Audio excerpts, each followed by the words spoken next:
ఇప్పుడు మేము పొలిటికల్ వాళ్ళు వేలుముద్ర వాళ్ళు కూడా సీఎం అవుతారు. అవుతారా అవ్వరా? వాళ్ళు ఒక ఐఏఎస్ ఆఫీసర్ కావాలంటే వాళ్ళు ఎంత శ్రమ పడితే గాని ఆ స్టేజ్కి వస్తారు.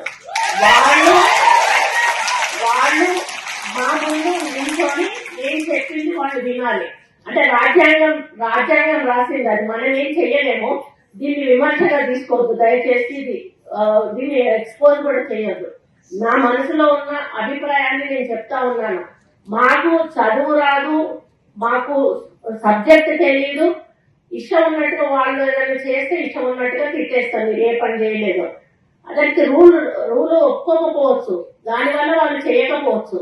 అట్లా అని అందరు అట్లా ఉంటారన్నాడు. కొంతమంది రూల్ పొజిషన్ ఉన్న చేయని ఆఫీసర్లు కూడా ఉంటారు, వాళ్ళు కొంత అడమెంట్ ఉంటారు. అట్లాంటి వాళ్ళని అడగడంతో తప్పలేదు. కానీ ఎవరి పని వాళ్ళు చేసుకుపోతున్న వాళ్ళను మనం అప్పుడు కూడా డిస్టర్బ్ చేయొద్దు. మనం రూల్స్ ప్రకారం వెళ్ళాలి అని చెప్పి మరి ఎప్పుడు కూడా నేను సపోర్ట్ చేస్తాను. ఎందుకంటే మా నాన్న ఇంజనీర్ గా ఉన్నప్పుడు ఎంతో మంది కాంట్రాక్టర్స్ వచ్చి మా నాన్నని బిల్లు చేయకపోతే రోడ్డు బిల్లు తిట్టిన సందర్భాలు మేము కళ్ళాగా చూసాం. కాబట్టి వాళ్ళ బాధ ఎట్లుంటుందో మాకు అర్థమవుతుంది. కాబట్టి నేను ఆఫీసర్స్ అంటే చాలా రెస్పెక్ట్ ఇస్తాను.